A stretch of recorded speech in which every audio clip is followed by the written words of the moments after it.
என்னோட பர்த்டே வந்து ரொம்ப பிளான் பண்ணியெல்லாம் நான் பண்ணல. இந்தந்த விஷயங்கள் இன்னைக்கு பண்ணணும்னு நெனச்சேன். நான் எல்லாமே கம்ப்ளீட்டா நான் பண்ணிட்டேன். மோஸ்ட்லி வந்து டெக்ஸ்ட் கால்ஸ் எல்லாம் ஒண்ணுமே கிடையாது. So fully about me. நான் தான் ஃபுல்லா சுத்திட்டு இருந்தேன். ஃபுல்லா எல்லா இடமும் பார்த்தேன்.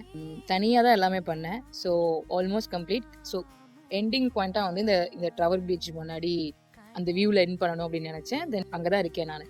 என்கிட்ட இருக்கிற ஒரு நல்ல விஷயம் என்னன்னா, நான் வந்து ஒரு ஸ்ட்ரேஞ்சரோட பேசுறதுக்கு வந்து யோசிக்க மாட்டேன். நான் டக்குனு போய் பேசிருவேன். அதே மாதிரி நான் இங்க டவர் பிரிட்ஜுக்கு முன்னாடி ஒரு ஃபோட்டோ எடுக்கிறதுக்காக ஒரு பொண்ணு கிராஸ் பண்ணி போனாங்க. நான் அவங்கள கூப்பிட்டு எனக்கு ஃபோட்டோ எடுத்து தரீங்களான்னு கேட்டேன். அந்த பொண்ணு ஷூர் அப்படின்னு எடுத்து எடுத்து குடுத்தாங்க. ஸோ பார்க்கும்போதே வந்து புரிஞ்சுச்சு. இந்தியன் இல்லாட்டி ஸ்ரீலங்கன் அந்த மாரி தான் இருப்பாங்க அப்படின்ட்டுன்னு. அதுக்கப்புறம் பார்த்தா அவங்க தெலுங்கு பேசுற பொண்ணு. அப்ப நான் கேட்டேன், என்ன யூனிவர்சிட்டின்னு கேட்டா, சேம் யூனிவர்சிட்டி. பட் அவங்க லாஸ்ட் இயர் ஜனவரியே வந்திருக்காங்க. தென் அதுக்கப்புறம் வந்து ஒரு 1 ஹவர் உட்காந்து பேசினோம். அந்த பொண்ணுக்கு வயசு 22.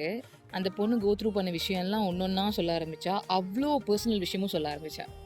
சொல்லி எல்லாம் முடிச்சதுக்கப்புறம் 2 பேருமே வந்து ஒரு நல்ல ஒரு ரெப்போ. லைக் குட் ஃப்ரெண்ட்ஸ் அந்த மாதிரி ஆகியாச்சு. அப்புறம் லாஸ்ட்டா நான் போகும்போது நான் தான் கேட்டேன்.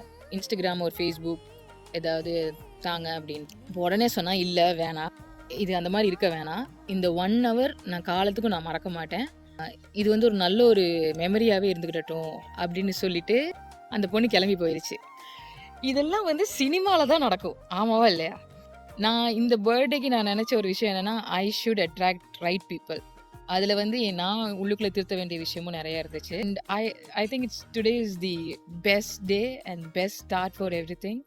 And she is one of the gift I received today. Great.